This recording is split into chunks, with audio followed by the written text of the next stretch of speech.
Donovan, after the game, Kenny said that he felt it was important for you guys to go and win this game for a lot of reasons. Why was it important to play over?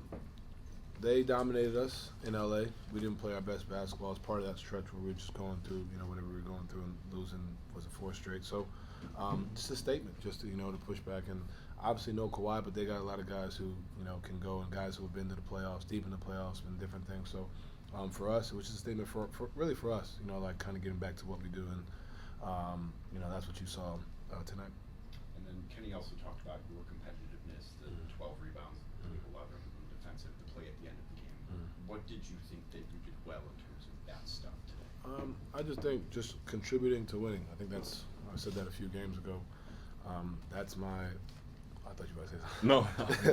that's my biggest thing is how do you contribute to wins. It may not, like I always tell you, it may not always be just scoring and, it's whatever the game calls for.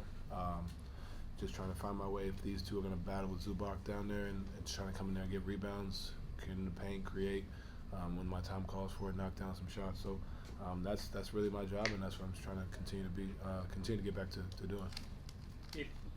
Jarrett, we've seen the relationship that you and Max have in the two-man game for a while now, but it's gotten to a different level as the season has progressed.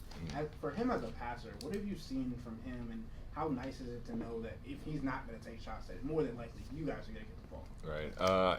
First, Max is excellent at reading the game. I feel like every pick and roll, either one of him or I are going to score. He just knows where I'm going to be at certain times and just how to get the ball to myself or him. Like in practice, he'll pull me aside and says, on handoffs, if I give it to him, he wants me to go a certain way, and it seems to always work out. Donovan also being at the point of attack sometimes in the zone, and also knowing what he contributes on the defensive end. Do you feel like Max gets enough credit for being able to guard some of the best in the league? No. I think he does not, and I think he doesn't care, but I think it's something that, I think James was 7 of 18. I mean, he hit some tough ones, picking them up full court, and then on the flip side, on the offensive end, giving us 6 assists, creating, still moving. Like he's running around doing different things. I think, when he came here from Miami, we all saw just like shooter, but you're seeing a complete player, a guy who really does anything to win the basketball game, whatever it takes. That's a guy you'll go to war with every day of the week. So, no, he doesn't get enough credit. I don't think he ever will, and I don't think he cares. I think he knows what we know. He knows that we value him and how much we value him, and how much we appreciate his sacrifice. Like, he only had 4 shots tonight. The other time we played these guys, he had 27. Like, it's just whatever the game calls for, he's always there. Joe. Not Joe. That's her. Oh. Granted, it's not the ultimate goal, but for both of you, how does it feel to get to 60 wins? I mean, the franchise hasn't accomplished in 15 years. Yeah, it feels good. This is definitely something to celebrate. It's the first time without LeBron that the Cavs have got to 60 wins. I mean, that's something special for the city of Cleveland and something special for us. I don't know how many wins Don got in Utah, but that's in a good way, but 60 is a lot of wins. That's a lot of things to be proud of and happy for. I agree. I mean, but I'm always going to be that guy. Don't mean nothing. I agree, and I always say to celebrate the small victories, and we will. It's been a great year. Especially just all of our sacrifice, and you're seeing a lot of that pay off. I think that's something to definitely celebrate. And you're seeing all of our hard work. Like Jay's got better, I've got better, Ev's got better, DG's got everybody has continuously taken a step. But with that being said, bigger goal. Yeah. You always got to keep that the main thing. But it's definitely important to celebrate, like Jay said, the little things. It's really big for the organization in the city. I think that's really what is special. They're behind us every night. Being able to give them something to be proud of on a consistent basis is something that's definitely special to us for sure. Jarrett, I know you mentioned it earlier, but just also, you won that playoff series, which was the first without LeBron in like 30, 32 years. Right. I mean, just how much of a step was that last year is kind of a stepping stone to this year? Right. Every single year I've been here has been a stepping stone. I feel like every single year we've gotten better, we've gotten deeper in the playoffs. Something has improved every single year that we've been here. And like, whether we like it or not, Bron is the face of the city. He's done so much for the city, and it's tough to break away from that notion or the records the first to do it without LeBron here, you know, and we're trying to do something special, and hopefully we can do something special. But that's just the path we're on. We're going to try to take it as far as we can. Joe V. Was there a message, a formal one from Kenny, either before the game or during it, to, like, for you guys to just, you know, whatever, get it together, get back to being who you are, have been all year? There was a very formal message from Kenny before the game with a lot of choice words that got us fired up. Man, he tricked us, dog. He came in talking about Duke and the Final Four and shit, and then threw the water bottle at the screen like we not. It was good. It was good. He came in lighthearted, you know, and then out of nowhere he just flipped like, what is this? What is that? You know, and that's what you need. You know, you need that. That really got us going. You saw just it. Sometimes it's just like, you know, that's why we appreciate him. You know, he's fiery. We all knew that about him coming in, you know, to this job, and Jay obviously, you know, knows that as well. So I loved it. It reminded me of like Rick Pitino in college before a game. I mean, y'all saw the video of him talking to the players. I think it was great. You know, it definitely needed. You know, especially this time of year, 7 games left. You know, it's easy to kind of coast your way through, but it was definitely something to get fired up about, and that's why we appreciate him. You know, he picks his spots and always does it the right way. I guess since you guys came out and played the way that you played today, I'll ask, do you think that you had gotten away from the focus and the energy that you'd shown all year?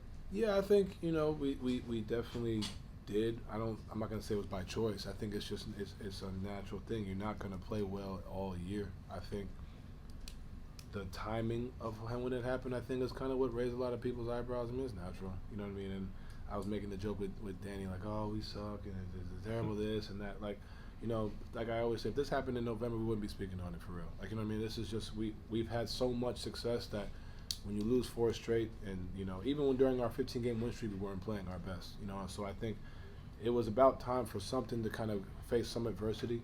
We're definitely appreciative of it. So to answer your question, no, like we weren't doing what we're doing, but it's natural. So the biggest thing is how do you respond and how do we figure that out, and you know we'll continue to take those steps. Chris. For either one of you guys, given the time of year, just how focused are you on the results? I mean, the results are always something huge for us, but I think for us it's like game to game. We always want to focus on improving. No, you got it. You always want to improve something about the team, you know, whether it's sharing the ball. The big thing right now is rebounding, or just something about this team so that when the playoffs come, we can be ready.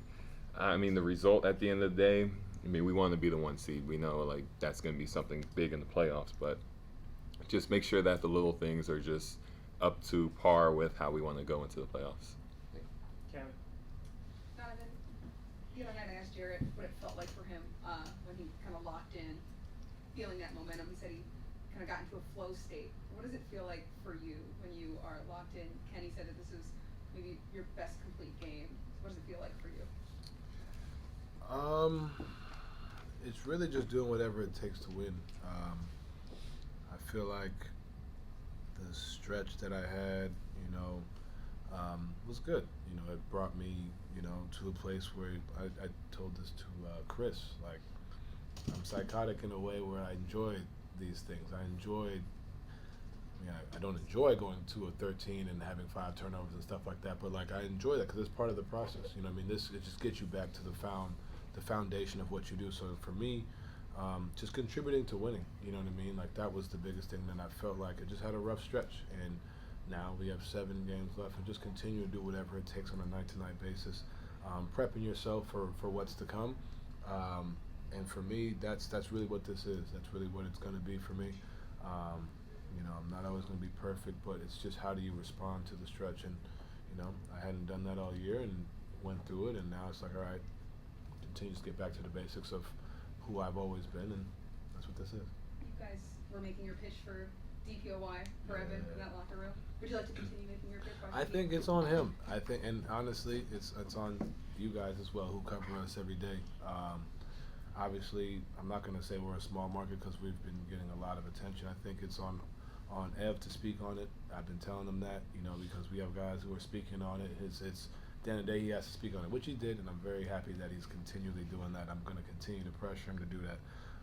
His play speaks for itself. He's a very low-key guy. He wants to just go out there, but that's just, unfortunately, that's just not how it goes. You can say something, and then next thing you know, you're there. So that's what he did today. And then I challenge you guys to continue to make the case. Not to say y'all haven't, but, you know, y'all are with us every day. Y'all see how great he is and how much he means to this team. So definitely continue to speak on that on a night-to-night basis. Like, Bogdanovich had a fast break layup, and Ayab chased it down, and he shot faked him. Like, you know what I mean? There's only really two people that's really happening, or three, so I'm going to give you credit, too. Him, J.A., and Wemby. Like, you know what I mean? Like, that's the amount of respect that you get. And instead of just like that, that's the type of stuff that, you know, I challenge y'all to show those clips, post those clips, because that's what he deserves, and then I'm going to get on his behind for speaking on it as well. I mean, the president said it the best. I mean, vote for Ev. Vote for Ev, man. Bear with me on this question a little bit, but like you guys obviously don't have an emotional attachment to the 2016 championship here, but Ty Lue's in the building. There's that acknowledgement of it today. Like at this stage of the season, is a small moment like this, even though you yourselves don't have a personal attachment to it, kind of a reminder of what you're chasing and what it can mean for the city? Yeah, I mean, the city always remembers the 2016 championship. And I always joke with people, like, if you win a championship, you can go anywhere and not have to pay for a drink or something like that. You know, it's just they never forget. You know, and that's something we want to bring to the city. That's the joy that we want to bring. We want free drinks. That might be the reason. What do you play for? We just want to be remembered in the city for something great that we did and how talented we are as a team and just what we put forward. Yeah, and to Jay's point, like it's special. You know what I mean? This you remember that. You obviously coming back from 3-1, even just being in the finals. I was here. 2017 was it, BJ? 2017. I was here for that. I mean, obviously, you know, Cleveland didn't win, but I was here for that. I was sitting in the crowd, just watching, you know, and just being able to see, you know, the electricity, you know, to see the passion, the entire city, you know, hours before the game, just nuts. Like that's what you play for. You play for. And the city's had our back, and they believe in us, and you know, that's something that, you know, like you said, we want to be remembered in history, and I think that's, you know. We're on track, but we got a lot of work to do to get there. Thanks, guys. Nate? Hey, Jarrett.